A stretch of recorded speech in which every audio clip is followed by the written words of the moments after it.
Okay, so we're in week 13 looking at factor analysis, and I've pulled up the homework. And the homework says you're looking at survey results, but scores for dimensions 12, 13, and 14 don't look right. And your boss wants you to factor analyze these three dimensions. And she wants you to conduct a principal factor axis with Varimax rotation. So you've got a very specific method that's being asked to use. So we're going to pull up the data. And in order to do the factor analysis, I'm going to go to Analyze, Dimension Reduction, Factor,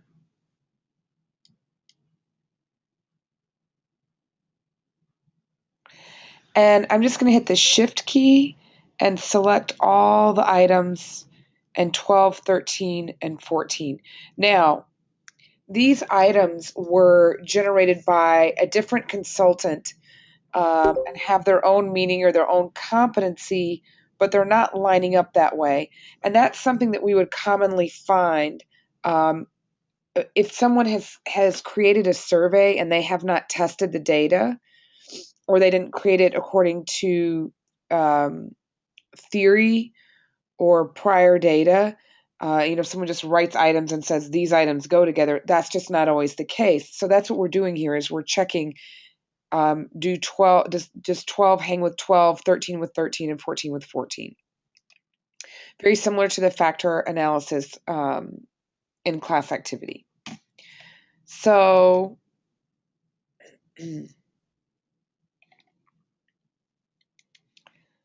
under extraction, I'm going to pick principal axis, factoring, because that's what I was instructed to do. I'm going to leave it set to eigenvalues greater than 1, but here might be a situation where, since I know it's supposed to be 3, I could also click this and change to 3 and see what that looks like, and we might do that.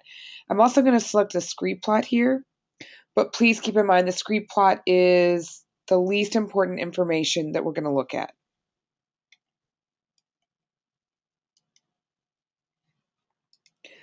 For rotation, we're going to click Varimax. You always want to choose something because the rotation moves the variance around to make the factors the most interpretable, and it's also your only chance at getting a simple structure.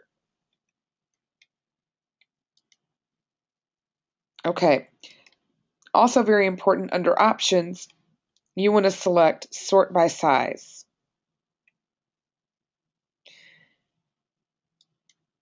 And this is where, if you don't do this, your factor loading chart, which you have to submit with your homework, that's one of the charts you have to do. It's very hard to interpret, and you certainly wouldn't want to present it that way. I'm going to say okay.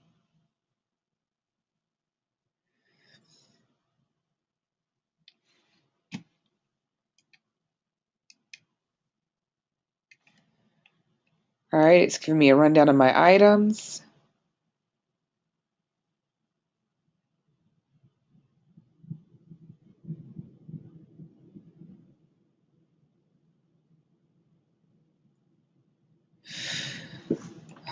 Okay, and so just to review from class,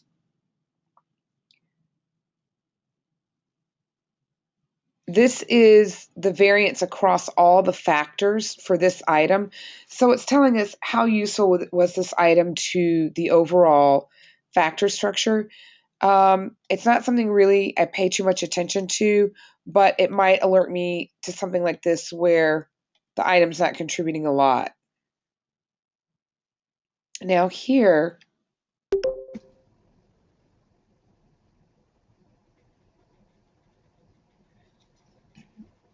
this is our probably our main chart. And what we're going to do is we're going to interpret this rotated sums of squares loading. And this would be another chart that you would want to present. And I'll show you an example. So rotated sums of squares. Now, this has got lines in it, and you would want to clean it up, but you can see here you might also want factor 1, 2, 3, 4, 5. I would put what you have labeled them, but it's your sums of squared rotated table. Okay, and this is where you're going to get 3 of your criteria, which determine how many factors you're going to ultimately go with.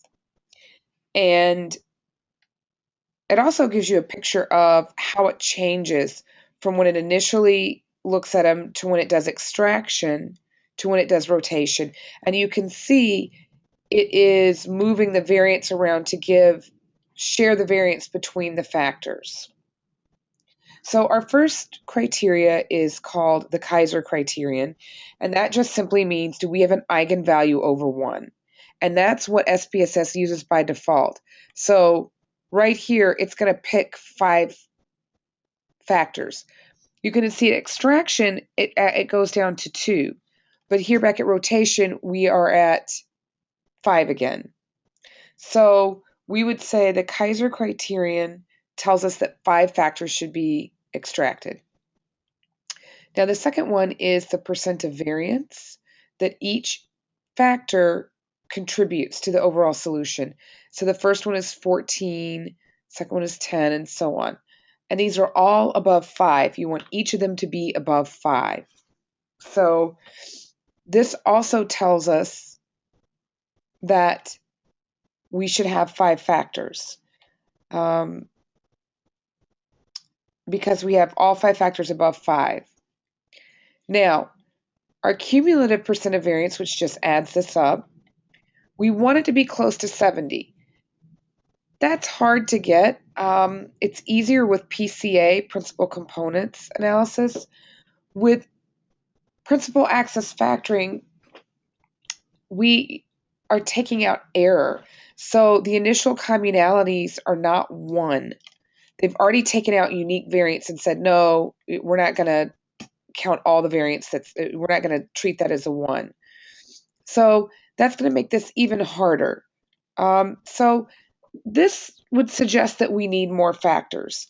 And here, since SPS has cut this off, maybe there was another factor here, but we're not sure. So anyway, this one suggests more than 5 factors. Now, our fourth criteria, the scree plot, the break here looks like this to me. Again, this is very subjective.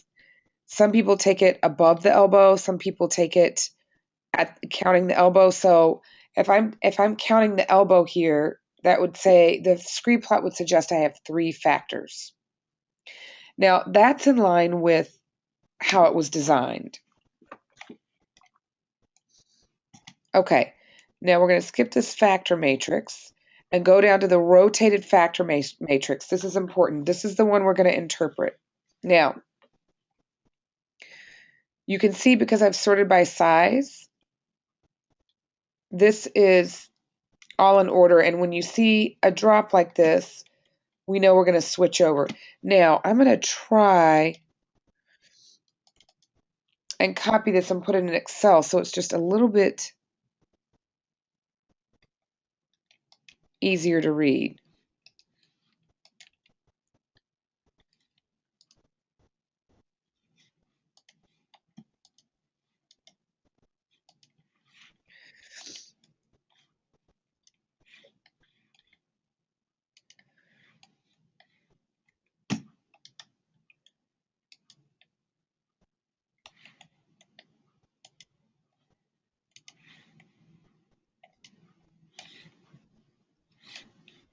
All right, and I'm going to just paste it in here. Actually, I'm going to use this function.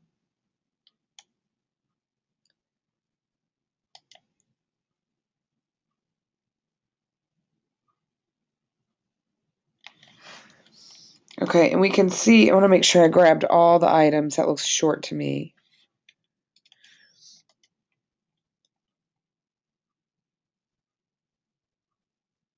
Okay, so I'm gonna work with this in SPSS. Now, I'm sorry, in Excel. Now, you would want to change this so that you don't have the zero in front of the decimal point. But what I can do here is see everything at once. And then, I can wrap this text so that I can read the item.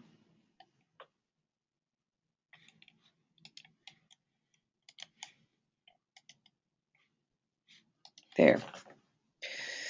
Okay, and the first thing I want to do is highlight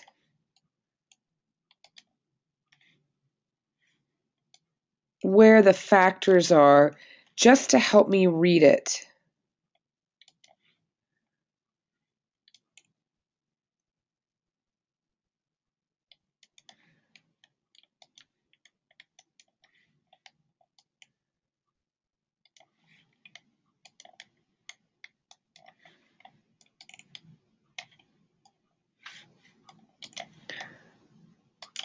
Okay. And then the fifth criteria is, what do the items mean?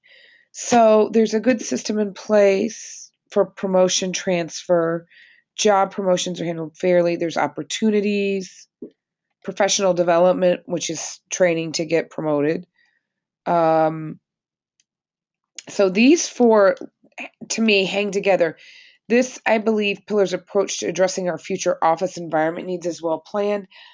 I don't think it fits in here, but I see why it might have pulled in there, because these items are all talking about the future. So this one, is just a little bit questionable. I'm going to do that to remind myself to come back to it. Okay, my team program resolves conflict. These two are clearly about teams. Here, it's asking you, have you participated in training? Opportunities to improve skills, professional development. I'm given training. Okay, so these also reflect some stuff here, but this might be, this seems a little more systemic, and this is more, maybe, have you taken up the opportunity? And do you have the training? So I can see where these two factors should be put together. Okay. Environment, productive, safe, comfortable, working on a computer. I really feel like this item should probably just be deleted. I think it's a very old item.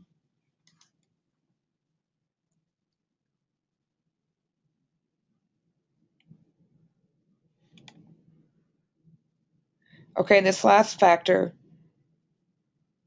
really asks about your team helping you, your coworkers doing quality work, people communicating. So it maybe sort of like interpersonal relationships or culture.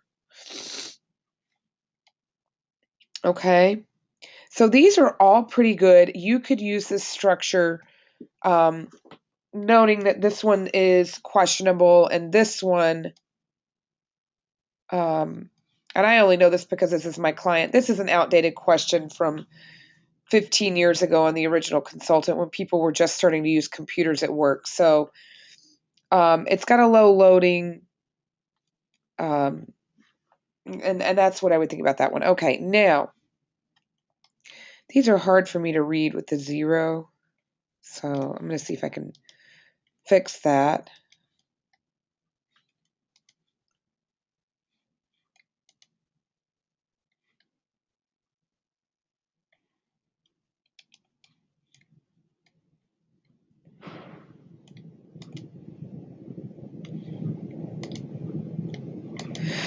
see if there's...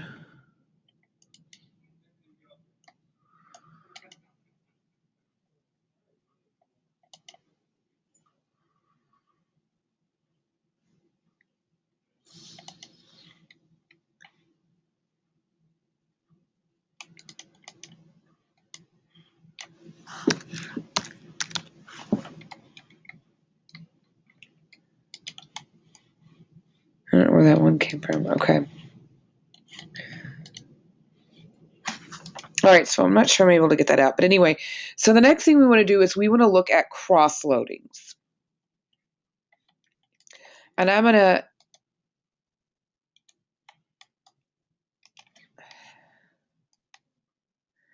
designate those in orange. And so I'm just scanning anything above 0.3.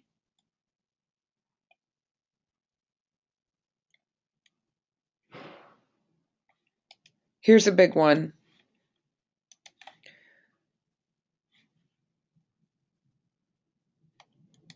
Here's another large one.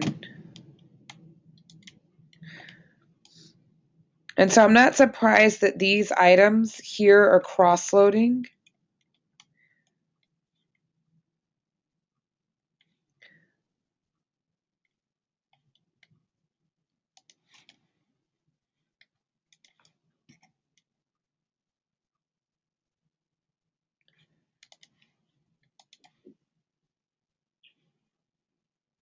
That one's close.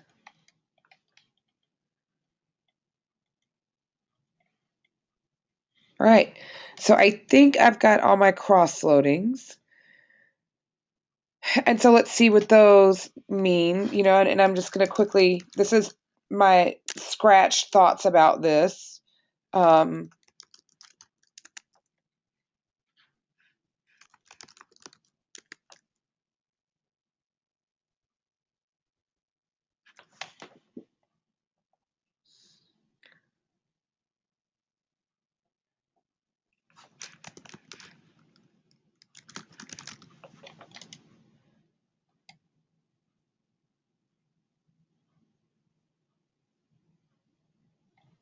You know, this one's a bit hard. It's communication and quality. I could call it culture. I think there's a lot of things you could probably call it. You could probably come up with a better name than I just did. Anyway, so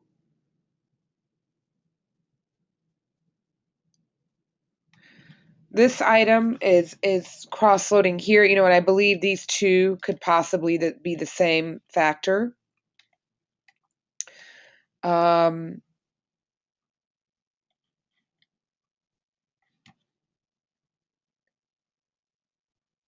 This makes sense that this would cross-load. And see, this isn't loading very highly here. Teamwork and culture, that makes sense.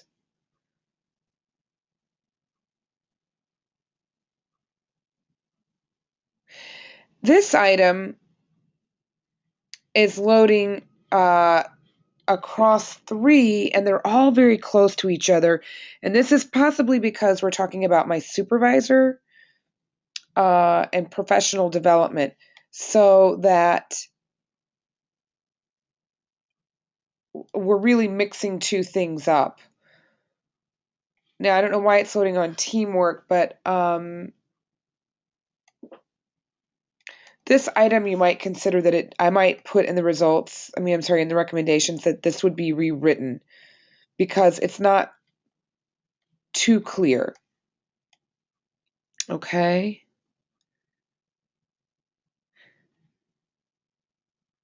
This one's also loads kind of lowly and doubles. That might be rewritten. And the rest of them look good. So I think you could get away with 5 factors here, that the meaning, the most important criteria for how you determine how many factors you have, tells you 5. But I'm also a bit suspicious, so I want to see what the 3-factor model looks like. And so I'm going to run this again.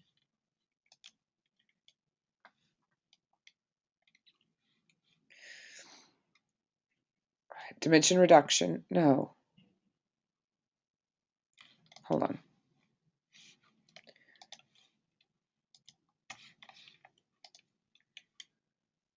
There we go. And here, I'm going to force it to 3.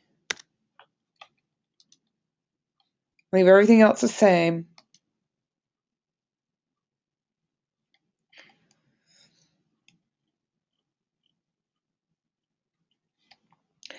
And of course, we meet all the criteria here, but we're only getting up to about 40%, so less than we were before. Scree plot's going to look the same no matter what you do. But when I go here, I want to copy this.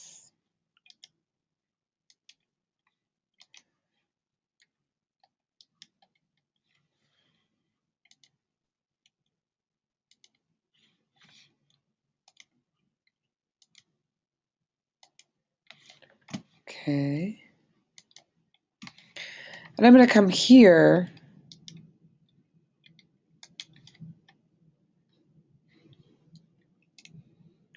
And this way I can compare them both. And just very quickly, I want to look at the meaning.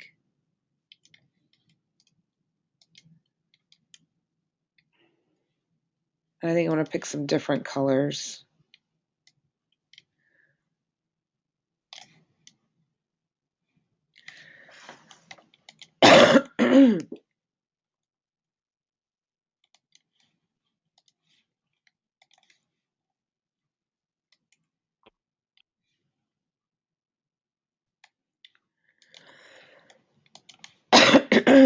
Okay, so it's still not loading very cleanly 12, 13, 14. Excuse me.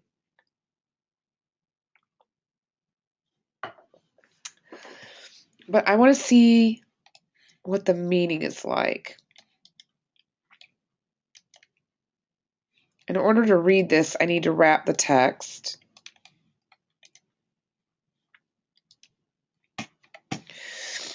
So we have promotion, professional development, future office is still there, and opportunities. Now, this one is team, coworkers, team, my work environment, communication. I feel safe. Computer, this odd item, and asking for help. So this is really, teamwork culture. That makes sense. And here again, we have my supervisor encourages professional development. I'm given real opportunity to improve my skills at pillars, training, and I participated in training. So we still have this separate, this is still loading separately. And I like this factor better, but I don't really see the rationale for this split.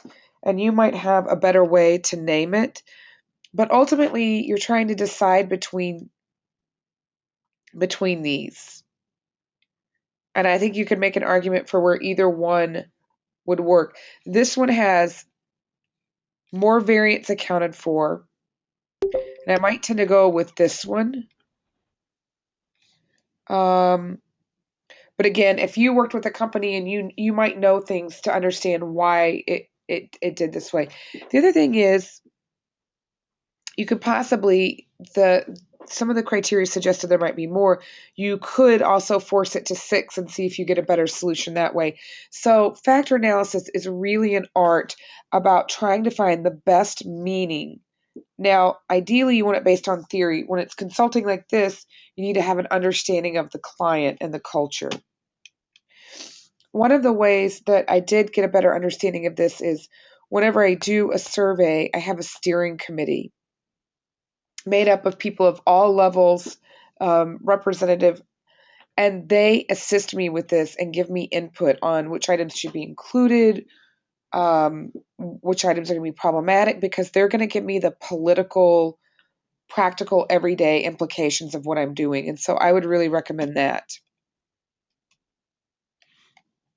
Okay. So for the homework, you've got to write up here.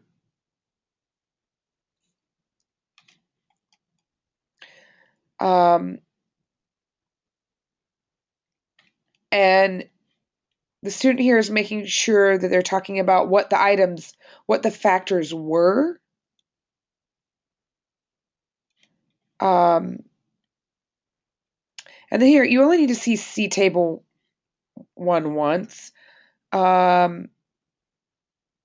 But the student is listing each criteria. There were 5 factors that had eigenvalues over 1. There were 5 factors that contained 5% of variance or greater. The cumulative percent of variance for all the factors was 48%, which is below the goal of 70%. The scree plot had 2 points, so this student interpreted above the break, but then also said suggested 2 or 3.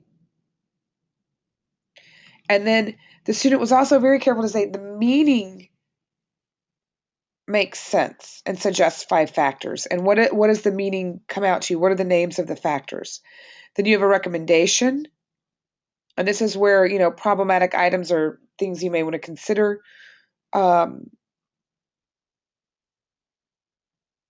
Should be mentioned. You have your sum of square rotated table, and you have your factor loading table. And you can see here she's highlighted her cross loadings. And highlighted the factors. And she's also included a scree plot. So that's what the homework should look like. Let me open it up to questions.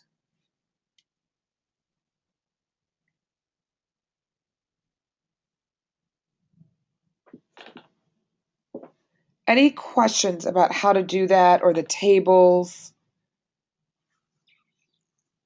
Okay. If there's no question, I'm going to stop the recording. Thank you all.